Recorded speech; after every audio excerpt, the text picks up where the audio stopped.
Hello, welcome to the penultimate round of the Transnation Formula One World Championship here at Sao Paulo, Brazil. I'm Brett Keenan, joined in commentary today by Stefan Umberger. Guy Taskett will be here for the F1 race and the GP3 commentary, so welcome, Stefan. Today we have the potential of crowning a GP2 champion. So could it be Stuart McKenzie 2 taking it with one race to go, or could Pure Axel 2121 keep the title fight going to Abu Dhabi, the grand finale, next weekend when we go to fuller grids for the last race? So, Stefan, who do you think is going to take pole position here today? Well, I want the championship to go to the end, Abu Dhabi, next weekend. So I'm hoping Pure Axel 2121 is going to get pole position and win the race with Stuart McKenzie somewhere in the back. But will that actually happen? Most likely not. Well, I think a lot of people do want to see a title fight go to the end. And just to clarify a little bit, as we watch XNZ Pro coming out on the Mercedes, he'll be the first driver to set a lap on the track. Oh, wait, we just got some team radio saying there's going to be rain at the beginning of the race. Ooh, interesting. So that's going to spice things up. So, in fact, I could have sworn I was seeing sparkles of rain now, but it's just the background being a bit glitchy. But so just to clarify what's happening next weekend, the F1, GP2, and GP3 will be no more as a result of Abu Dhabi. Next weekend we'll see F1 and F2 take part in the category. Now, it's not going to be the official F1 and F2 that you're going to see in season 2018. We could talk a little bit about the transgression of what's happening with the drivers next season, but I think we'll leave that towards more a bit of the race if there's nothing happening there. But more so what's happening is that... Oh, and Stuart McKenzie's off. Oh, he is too. That's turn 4, is it? Yeah, it looks like that's coming out of the... So, oh wait, hang on, that's XNZ Pro going through there. Yep, it's turn 4, so interesting there that the championship leader maybe just a little bit under pressure, knowing that he has to finish at least in a position where he can score 2 to 3 points over his rival and best mate, Pure Axel 2121.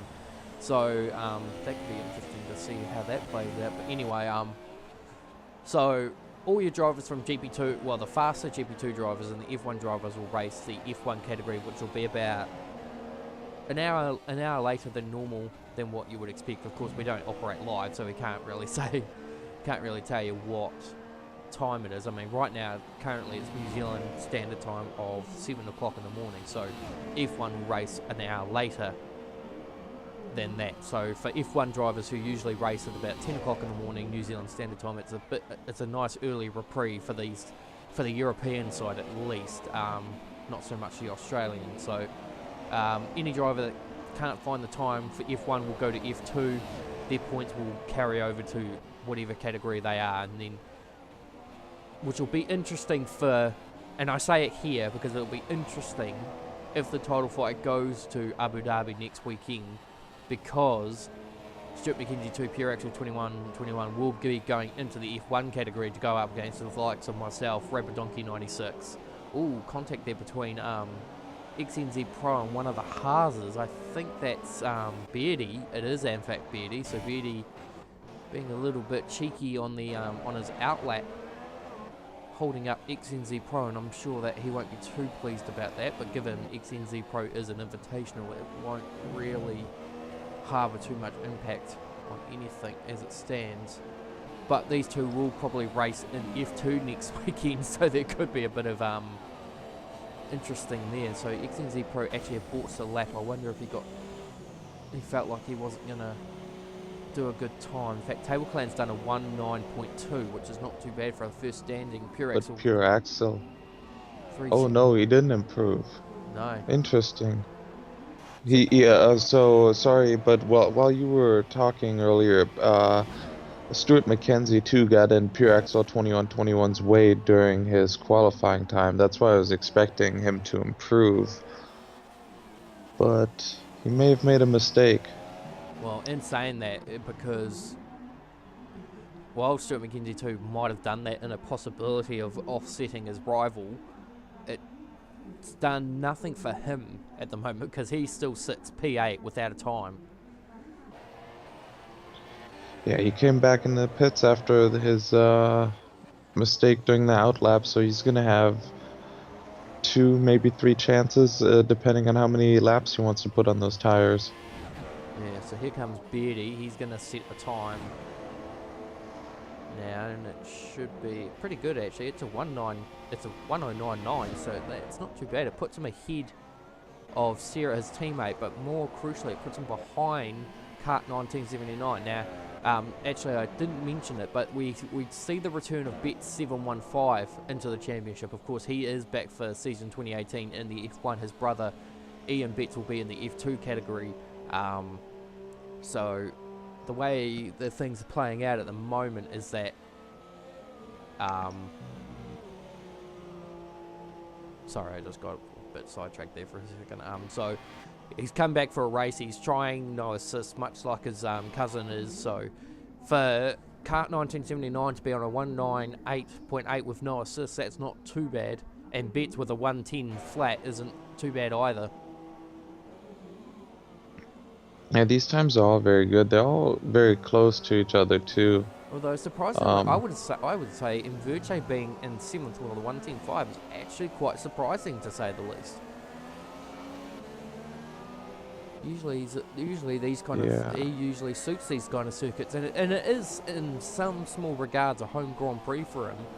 Oh, in fact, as I say that, he just gets on the curb and has a nice little tank slapper for his effort. So Table Clan looking, I mean, when you look at it, you've got the perspective. So you've got Pure Axel 21-21 and Stuart McKenzie 2 fighting for the title. You've got Beardy fighting Inverche for 4th in the championship. Then you've got Table Clan, who's got nothing to lose. Yeah, and Table Clan in P1. So he's making a statement. He wants to win races again before he heads over to the illustrious Scuderia for season 2018. So I suppose I might as well do it for this one, and then I'll talk about it in GP3 as well with Guy Tasker and commentary there. So the current stances for season 2018, or pretty much the official first season of the Transnation Formula 1 World Championship, Table Clan in P1, he'll be going to Scuderia Ferrari in 2018. His teammate will be V6 Racer Z, who hasn't attended for a while, but he will be back for season 2018. That much we can be certain of. Pure Axel 21-21 also goes up to the F1 category. He'll be partnered up with Warlords 1313 at Haas. So from Honda engines to Ferrari engines for Pure Axel 21-21. Kart 1979 bids farewell to Ferrari. He goes to Mercedes next season, and he'll be actually partnered up with Stuart McKenzie too, oddly enough. So the teammates from Ferrari will be partnered up at F1 in the Mercs. Stuart McKenzie too, back into the pits again. He must have broke his front wing again. This is getting quite juicy on the prospect. So Sarah May, currently in the Haas, he goes to F1. He'll be partnered up with PM&A in McLaren. Beardy was originally supposed to be in F1 in Alfa Romeo Sauber. He's going back to F2 to be in Force India. As we said, Bet715 will be in F1 next season. He'll be in the Williams. Inverche stays with the Honda family, except this time he goes from McLaren Honda to Toro Rosso Honda next season and we partner. Oh! Just as I say that, he's just been collected by Beardy. Well, Beardy's collected him. But there was someone else in that fray too. There was another party in amongst all that. Who was it? Table Clan, possibly? No. They're all bunched up so much back there, I wasn't able to tell. So we had Beardy. Yeah, and Inverche's coming to the pits as a result of the incident, so that's probably his qualifying over, I'd say. Was it Kart 1979? It could well have been. I wasn't. It's like you. I wasn't able to see. I was more paying attention to the fact that what happened, more so about who else was around them. But yeah, that's the second time that Beardy's gotten in the way of a driver during qualifying. So More importantly, though, it was a McLaren Honda, so I'd hate to think that there's team orders in play from the Ferraris to the Haas to say make the McLaren Honda's jobs difficult.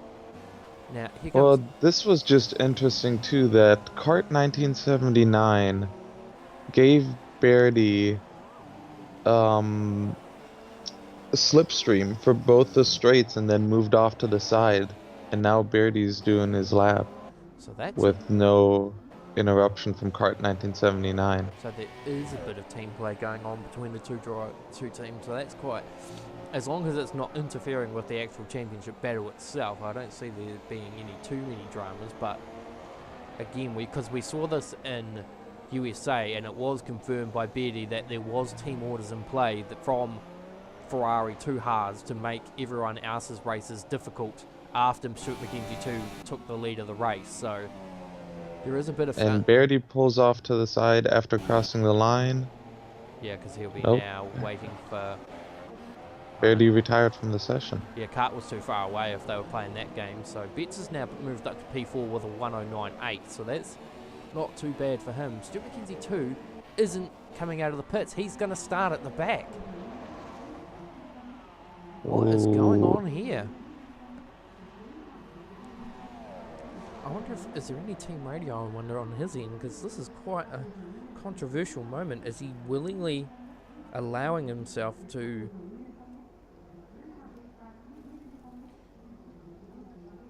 Okay, yep, according to... Oh, yeah. Brake issues. Brake issues. So that's, a bit of cheeky team radio there by Guy Tasker, who's still on his way home from Grandma. So anyway, so qualifying is now officially over. So table clan looks like, unless Pierre Axel can pull something out of his bag here, which we'll just Yeah, have as to he find out crosses now. the line. Not quite. Very close though. Betts now moves up to P3, displaces his cousin. XNZ Pro goes up to P4. Kart abandons his lap. And we have Serme and Mverche left. Mverche is at the beginning still, but Serme is about to cross the line here. So Serme goes to P4, 109.7. So not bad there by Serme. Mverche still coming through the fastest. So yeah, this is very interesting. So one of the main championship contenders, the one that has to win to stay in the championship, well, the one who has to finish ahead to stay in the championship fight, P2, the championship points leader who needs to come out of this race 2 points ahead, or 2 more points ahead to win the GP2 title at the back of the field. Of course, for argument's sake, it is a 9-car grid, so it's not as dramatic as you would make it out to be, but it could still be an issue with some of these drivers. So anyway, we'll have a look at the top 9 for the grid. So, oh, Mverche went to the top actually. So Mverche on pole position for the race, ahead of Table Clan. Pure Axel 2121 will make it a McLaren Honda 1-3. Bet 7145 in P4 for his return since God knows when. Serame, Kart, XNZ Pro, Beardy, and Stuart McKenzie 2 at the back of the field without setting a time. What are we going to see in this close, dramatic potential into GP2? Stay tuned to find out.